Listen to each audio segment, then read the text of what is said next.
एक खूबसूरत जंगल में लाड़ो नाम की एक चिड़िया रहती थी। वह अंडे देने वाली थी। एक दिन वह भोजन की खोज में जंगल में घूम रही थी। थोड़ी दूर जाने के बाद उसे कुछ अनाज दिखाई दिया। अरे वाह, यहाँ कितने अनाज हैं। अब मैं हर दिन यहीं से अनाज लेकर जाया करूँगी। कल आते समय मैं कालू भैया को भी साथ लेकर आऊंगी। तभी उसके पेट में दर्द शुरू हो जाते हैं। अरे बाप रे, ये क्या हो रहा है मेरे पेट में? अचानक इस तरह से दर्द क्यों शुरू हो गया? मुझे जल्दी से घर जाना होगा। फिर लाड़ो अपने घर की तरफ निकल पड़ती है। थोड़ी दूर आने पर उसके पेट में और ज्यादा दर्द शुरू हो जाता है। अरे शायद मैं अपने घर तक नहीं जा पाऊंगी। मुझे यहीं पर कहीं अच्छी जगह की खोज करनी पड़ेगी। लाड़ो दर्द में थी, इसलिए वह आसपास अच्छी जगह खोज करने लगी थी। थोड़ी देर खोज करने के बाद लाड़ो को एक पेड़ पर एक खाली घोंसला दिखाई देता है। हाँ, ये घोंसला ठीक रहेगा। शायद इसमें कोई नहीं रहता। मुझे अंडे से बच्चे बाहर आने तक मुझे इसी घोंसले का सहारा लेना पड़ेगा। थोड़ी देर बाद लाड़ो उस घोंसले में 2 अंडे देती है। फिर वहाँ एक और चिड़िया आती है और बोलती है, अरे ओ चिड़िया, क्या नाम है तुम्हारा और तुम्हारी हिम्मत कैसी हुई मेरे घोंसले में आने की? जी, मेरा नाम लाड़ो है। मैं पास वाले जंगल से अनाज की खोज में जंगल में आई थी, लेकिन घर वापस जाते समय मेरे पेट में अचानक दर्द शुरू हो गया। मैं घर तक जाने का इंतजार नहीं कर सकती थी। तभी मुझे यह घोंसला दिखाई दिया। फिर मैं मजबूरी में यहाँ अंडे दे दिया। अरे, एक तो तूने मेरा घोंसला छीना और ऊपर से तुमने इसमें अंडे दे दी। मुझे माफ कर दीजिए, मुझे पता नहीं था कि यह घोंसला आपका है। क्या आप मेरे बच्चे निकलने तक मुझे यहाँ रहने देंगे? बड़ी आई यहाँ पर रहने वाली। अगर मैं तुम्हें यह घर दे दिया तो मैं कहाँ रहूंगी? एक तो अभी बारिश का मौसम चल रहा है। चिड़िया, तुम अभी के अभी अपने अंडे उठा ले और निकल जाए यहाँ से, नहीं तो मैं इसे जमीन पर फेंक दूंगी। एक तो इस जंगल में शिकारी पक्षी घूमते रहते हैं और मैं किसी मुसीबत में पड़ना नहीं चाहती। नहीं नहीं, आप ऐसा नहीं कीजिए। मैं अभी अपना अंडा लेकर यहाँ से चली जाती हूँ, लेकिन मुझ पर आप एहसान कीजिए। मैं एक साथ 2 अंडे नहीं ले जा सकती। मैं अभी एक अंडा लेकर अपना घोंसला चली जाती हूँ, फिर आकर दूसरा अंडा लेकर चली जाऊंगी। ठीक है, पर जल्दी करना। मेरे घर पर मेहमान आने वाले हैं। उनके आने से पहले तुम तुम्हारे दोनों अंडे को लेकर चली जा। बेचारी लाड़ो चिड़िया चाहती तो उस चिड़िया की एक ना सुनती, पर अपने अंडों के लिए मजबूर थी। वह बिना देर किए एक अंडे को उठाती है और अपने घर की तरफ चल पड़ती है।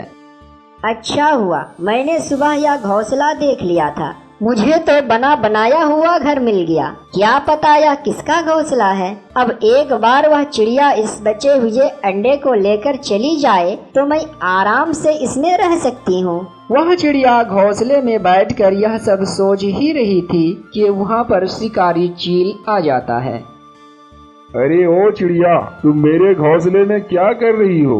जी, मेरे पेट में दर्द हो रहा था, इसलिए मैं अंडा देने के लिए मुझे इस घोंसले का सहारा लेना पड़ा। मुझे माफ कर दीजिए, मैं अभी अपने अंडों को लेकर यहाँ से चली जाती हूँ। अब तुम कहीं नहीं जा सकती चिड़िया। मैं इस घोंसले में अपने मारे हुए शिकारी रखता हूँ। रोज तुम जैसे पक्षी यहाँ रहने के लिए आ जाते हैं। एक बार अगर कोई पक्षी यहाँ आ गया तो वह यहाँ से वापस बाहर नहीं जा सकता। वह सीधे मेरे पेट में जाता है। अब तो मुझे ज्यादा भूख नहीं है, इसलिए मैं पहले तुम्हारे अंडे को खाऊंगा और फिर रात में तुझे। अरे ओ मनहूस, पहले तुम मेरे अंडे को हाथ तो लगा, फिर मैं तेरी क्या हाल करता हूँ। तेरी ये हिम्मत, लगता है तेरी जान से प्यारी तुम्हारी ये अंडे हैं। मैं तुम्हें अभी बताता हूँ। ऐसा कहकर शिकारी चील उस पर हमला कर देता है और उसे घायल कर देता है और उस अंडे को अपने साथ लेकर वहां से चला जाता है। जब वह अंडा लेकर जा रहा होता है तभी उसके सामने से दूसरा चील आता हुआ दिखाई देता है। अरे ये बिन बुलाए मेहमान मेरी तरफ क्यों आ रहा है? मुझे ये अंडा कहीं पर छुपाना होगा, नहीं तो वह इसमें हिस्सा मांगेगा। फिर चील अपना रास्ता बदल लेता है और उस अंडे को अपने दूसरे अड्डे पर ले जाता है और उस अंडे को वहां रख देता है।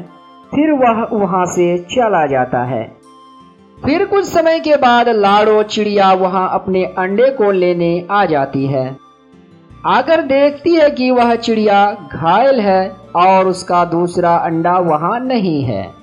मुझे माफ कर दो लाड़ो, शिकारी चील तुम्हारे अंडे को लेकर चला गया। मैंने उसे रोकने की बहुत कोशिश की पर नहीं रोक पाई। मैंने तुम्हें पहले ही बताई थी कि इस जंगल में शिकारी पक्षी घूमते रहते हैं। जिस बात का मुझे डर था वही हुआ।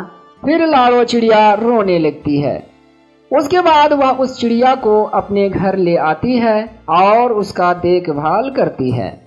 कालू कौवा उसी इलाके से गुजर रहा था, तभी अचानक से बारिश शुरू हो जाती है। अरे ये अचानक बारिश कैसे शुरू हो गई? मुझे कहीं रुकना होगा। सामने एक घोंसला दिख रहा है, मैं उसमें बारिश रुकने तक रुक जाता हूँ। फिर कालू कौवा उसी घोंसले में रुक जाता है जहाँ पर शिकारी चील ने लाड़ो का अंडा रखा था। जैसे ही कालू उस घोंसले में जाता है उसे बहुत डर लगता है। अरे बाप रे, ये मैं कहाँ आ गया? लगता है ये किसी शिकारी चील का घोंसला है। अभी यहाँ पर इतने सारे पक्षियों के अंडे और उसके छिलके हैं। लगता है शिकारी चील ने इस अंडों को खाने के लिए रखा है। अरे ये तो मेरा अंडा दिख रहा है। जब तक चील वापस आ जाए मैं अपने अंडे को लेकर निकल जाता हूँ। फिर कालू कौवा अपना अंडा लेकर वहाँ से चला जाता है। इधर लाड़ो चिड़िया उस चिड़िया की देखभाल करती है। तभी वहाँ टूनी चिड़िया आ जाती है। अरे लाड़ो बहन, ये नई चिड़िया कौन है और यह घायल कैसे हो गई? फिर लाड़ो चिड़िया टूनी चिड़िया को सब कुछ बताती है। क्या बताऊं लाड़ो, 2 दिन पहले मेरे 2 अंडे गायब हुए थे। शायद वही चील मेरे अंडे को ले गया है। तभी बुलबुल चिड़िया वहाँ पर आ जाती है। अरे बुलबुल, तुम रो क्यों रही हो? क्या हुआ? क्या बताऊं बहनों, अभी अभी एक शिकारी चील मेरे अंडे को उठाकर ले गया। फिर कालू कौवा भी वहाँ आ जाता है। अरे कालू भैया, आप इतने हाँफ क्यों रहे हो? क्या बताऊं लाड़ो, मैं अनाज लेकर घर की तरफ वापस आ रहा था, तभी अचानक बारिश शुरू हो गई। इस कारण मैं एक घोंसले में बारिश से बचने के लिए चला गया था। लेकिन मैंने वहां देखा कि वहां पर बहुत सारे अंडे और अंडों के छिलके पड़े हुए हैं। शायद वह एक शिकारी चील का अड्डा है। उन अंडों में मेरा भी अंडा था। उसे लेकर मैं भागता हुआ यहाँ आ गया। लाड़ो सारी बात समझ जाती है। कालू भैया, अच्छा हुआ आपको उस अड्डा का पता चल गया। तुम ऐसा क्यों कह रही हो लाड़ो? फिर लाड़ो चिड़िया कालू कौवा को सब कुछ बताती है। अरे बाप रे, ऐसी बात है? तब तो हमें सारे अंडे को उस चील के खाने से पहले निकालना होगा। कालू भैया, हमें शक्ति से नहीं युक्ति से काम लेना होगा। वो कैसे लाड़ो बहन? फिर सारा प्लान लाड़ो कौवा के कान में बताती है। प्लान थोड़ा रिस्की है पर हमें करना ही पड़ेगा। फिर कालू कौवा वहां से निकल जाता है और उस चील के अड्डे के पास आ जाता है और एक जगह बैठ जाता है। उस समय वह शिकारी चील अड्डे पर होता है। तभी कालू कौवा उसे सुनाकर बोलता है, आज तो मजा ही आ गया, मेरा पेट भी भर गया। अगर इस तरह रोज खाना मिले तो मजा ही आ जाएगा। फिर चील यह सब सुनकर उसके पास जाता है। अरे कालू कौवे, तुम्हें क्या मस्ती आ रही है? ऐसा क्या खा लिया कि तुम उसकी तारीफ पेट भरने के बाद भी किए जा रहे हो? आप खाते रहो इन छोटे छोटे पक्षियों के अंडे।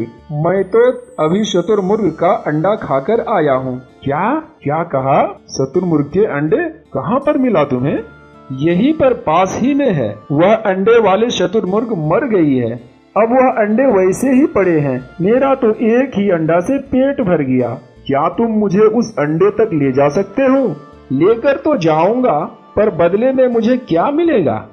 उन अंडों के बदले तुम ये सारे अंडे ले जा। अच्छा तो ठीक है, तुम आओ मेरे पीछे पीछे। कालू चील को लेकर निकल पड़ता है। चील के निकलते ही सारे पक्षी अपने अपने अंडे को चील के अड्डे से निकाल लेते हैं और लाड़ो चिड़िया के घर पर चले जाते हैं। ओ देखो, वहाँ पर है शुतुरमुर्ग के अंडे। अब मैं चलता हूँ, मुझे घर जाना है। ठीक है, तुम जाओ। फिर शिकारी चील उस अंडे को खाने लगता है। वह उस अंडे पर चोंच मारता है। अरे ये अंडा टूटता क्यों नहीं? शुतुरमुर्ग का अंडा है ना, तो थोड़ा जोर से चोंच मारनी पड़ेगी। ऐसा सोचकर चील ने उस पर जोर से चोंच मारी। जैसे ही शिकारी चील उस अंडे पर जोर से चोंच मारता है, उसकी चोंच टूट जाती है। अरे मर गया रे, ये कैसा अंडा है? फिर बारिश शुरू हो जाती है। तब कालू कौवे ने जो पत्थर पर पेंट किया था वह उतर जाते हैं। अरे ये तो पत्थर के अंडे हैं। उस कालू कौवे ने मुझे फंसा दिया। कालू कौवे, मैं तुम्हें नहीं छोड़ूंगा। फिर सभी पक्षी को अपने अपने अंडे मिल जाते हैं और सब खुशी खुशी रहने लगते हैं। दूर किसी जंगल में गर्मियों का मौसम चल रहा था, जिस कारण जंगल के सभी पेड़ पौधे सूख गए थे। ऐसे मौसम में पक्षियों को भोजन ढूंढने में परेशानी हो रही थी। उस जंगल में सिर्फ एक आम का पेड़ ही बचा था। उस आम के पेड़ पर कुछ ही आम बचे थे। टूनी चिड़िया और बुलबुल चिड़िया भूखे थे, इसलिए वे दोनों आम खाने जाते हैं। उस जंगल में रानी नाम की कौवी रहती थी, जो उस आम के पेड़ पर पहले से ही बैठी हुई थी। तभी रानी कौवी टूनी और बुलबुल को देखकर कहती है, बुलबुल, टूनी, मैं पहले यहाँ पर आई हूँ, इसलिए इस पेड़ के आम मेरे हैं। ऐसे कैसे तेरे हो गए? देखो, इस पेड़ पर 3 आम है। तुम एक खा लो, टूनी एक खाएगी और बचा हुआ एक मैं खा लूंगी। नहीं बुलबुल, एक मैं खाऊंगी, दूसरा राजू जी और तीसरा मेरा बेटा जग्गू खाएगा। अरे रानी, हम भी भूखे हैं, हम भी उड़ते उड़ते आए हैं। कम से कम हमें एक आम तो दे दो। एक आम कहाँ से लाऊं तुम्हारे लिए? क्या मैं तुम्हारा नौकर हूँ कि तुम्हारी बात मानकर तुम्हें एक आम दे दूं? बड़ी आई आम खाने वाली। ऐसा कहकर रानी उस आम को लेकर वहाँ से चली जाती है। बुलबुल बहन, रानी कौवे तो तीनों आम को लेकर चली गई। अब मैं मेरे बच्चों को क्या खिलाऊंगी? वे 2 दिनों से भूखे हैं। तुम चिंता मत करो टूनी बहन, हम दूसरे जंगल में भोजन ढूंढेंगे। फिर दोनों वहाँ ऐसे बातें कर ही रहे होते हैं, तभी वहाँ आवाज आती है, पक्षियों पक्षियों। बुलबुल बहन, क्या आपको कोई आवाज सुनाई दी? हाँ टूनी बहन, वह आवाज इसी पेड़ से आ रही है। चलो नीचे जाकर देखते हैं। फिर दोनों पेड़ के नीचे आ जाते हैं। तभी पेड़ बोलता है, वहाँ उस दिशा में पहाड़ों के बीच में एक गुफा है। उस गुफा में तरबूज है। आप दोनों वहाँ जाकर तरबूज खाएं और अपना पेट भरें। यह सुनकर बुलबुल और टूनी बहुत खुश हो जाते हैं। आप ठीक कह रहे हैं ना पेड़ जी, वहाँ हमें भोजन मिल जाएगा ना? हाँ हाँ, मिल जाएंगे। वह बेल कोई साधारण तरबूज का बेल नहीं है। उस बेल से जितना भी तरबूज तोड़ो वह फिर से लग जाएगा। आपका बहुत बहुत धन्यवाद पेड़ जी। फिर टूनी चिड़िया और बुलबुल वहाँ से उड़ते हैं। वह दोनों उड़ते उड़ते पहाड़ों के पास एक गुफा में पहुँच जाते हैं।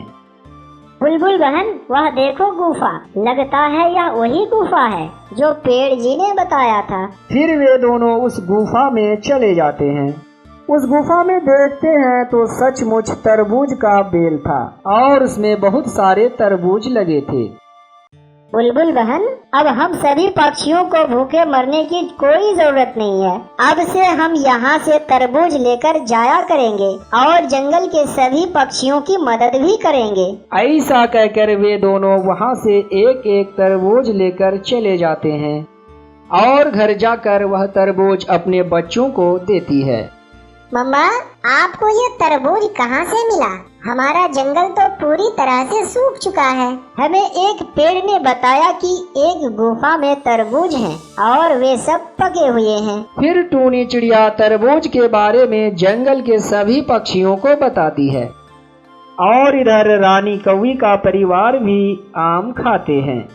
राजू जी, मैं जब उस आम के पेड़ पर आम तोड़ने गई थी तो वहाँ पर बुलबुल और टूनी भी आई थी और कहने लगी कि एक आम मेरा है, एक बुलबुल का और बचा हुआ एक आम टूनी चिड़िया का। अगर तुम मुझे बुलाते तो मैं वहाँ जाकर उन सबको दो दो थप्पड़ लगाकर भगाता। वह सब तो ठीक है, आज का भोजन तो हमें मिल गया, पर कल से हम क्या खाएंगे? उस पेड़ का आम तो खत्म हो गए हैं। कल देख लेंगे राजू जी। अगर कल भोजन नहीं मिला तो हम दूसरे पक्षी को डरा धमका कर उसका भोजन छीन लेंगे। फिर अगले दिन सभी पक्षी एक जगह बैठकर बातें करते हैं। ये बात उन कौवों को पता नहीं लगनी चाहिए। अगर उनको पता चल गया तो वह उन पर भी अपना कब्जा जमा लेगा। हाँ तोते भैया, बिल्कुल ठीक कह रहे हैं। फिर वे सभी पक्षियाँ गुफा की ओर रवाना हो जाते हैं। तभी वहाँ पेड़ के पीछे बैठकर रानी और राजू कौवा उनकी बातें सुन लेते हैं। देखा राजू जी, ये पक्षियाँ कितनी लालची हैं। ये सब हम तीनों को भूखे मारने का प्लान बना रहे हैं। हाँ हाँ रानी, उस तोते का जबान कुछ ज्यादा ही चलने लगा है। अगर मौका मिले मुझे तो मैं उस तोते का लाल लाल चोंच तोड़ दूंगा। वह बुलबुल भी सब पक्षियों को भड़का रही है। चलो हम उसके पीछे पीछे चलते हैं और देखते हैं कि वे हमसे छिपकर कहाँ जाते हैं। फिर वे दोनों पक्षियों के पीछे पीछे चल देते हैं। फिर वे सभी पक्षी उस गुफा में तरबूज के पास पहुँच जाते हैं। यहाँ तो बहुत सारे तरबूज हैं। अब हम सब बारिश होने तक यहाँ से तरबूज ले जाया करेंगे। बातें छोड़ो तोते भैया और जल्दी से तरबूज लो और यहाँ से चलो, नहीं तो अगर उन कौवों को इन गुफाओं के बारे में थोड़ी भी भनक लग गई तो हमें भोजन तो क्या, हमें इस गुफा के आसपास भी भटकने नहीं देंगे। फिर वे पक्षियाँ अपने अपने लिए तरबूज तोड़कर वहाँ से घर के लिए निकल पड़ते हैं। जैसे ही सभी पक्षियाँ वहाँ से जाते हैं, रानी कौवी और राजू कौवा गुफा के अंदर आते हैं। अरे वाह, इतने सारे तरबूज, हमारी तो किस्मत ही चमक उठी। देखो राजू जी, हमें सभी पक्षियाँ भूखे मारने का प्लान बना रहे थे, पर मैं ऐसा होने नहीं दूंगी। आप ना इन सारे तरबूज को यहाँ से ले जाएं, हम आराम से घर में बैठकर तरबूजों को खाएंगे। अब सारे पक्षियाँ भूखे मरेंगे। हमें भूखे मारने का प्लान बना रहे थे, अब खुद ही मरेंगे। ऐसा कहने के बाद वे दोनों तरबूजों को तोड़कर 2 बोरे में भर लेते हैं। राजू जी, ये बोरा मैं उठा नहीं पा रही हूँ। रानी तुम यही रुको, मैं यह बोरा घर पर रख कर आता हूँ। राजू कौवा जैसे ही उस बोरे को उठाकर उड़ने लगता है, वह बोरा नीचे गिर जाता है। रानी, यह बोरा तो बहुत भारी है, मैं इसे उठा नहीं पा रहा हूँ। राजू जी, मैं इस बोरे को आपके सिर पर रखती हूँ और बांध देती हूँ। हाँ हाँ, यह प्लान तो बहुत अच्छा है। फिर रानी कौवी बोरा राजू के सिर पर रख देती है और राजू उड़ने लगता है। ज्यादा वजन होने के कारण वह सही से उड़ नहीं पाता है। वह बड़ी मुश्किल से उड़ते उड़ते नदी के ऊपर पहुँच जाता है और फिर वह नदी में गिर जाता है। सिर पर भारी वजन होने के कारण वह नदी में डूबकर मर जाता है। दोस्तों, अगर वीडियो अच्छी लगी हो तो वीडियो को लाइक कर दें और चैनल में पहली बार आए हैं तो चैनल को सब्सक्राइब कर दें और साथ ही साथ बेल आइकन को भी प्रेस कर दें ताकि वीडियो का नोटिफिकेशन आप तक सबसे पहले पहुंच सके। Thank you.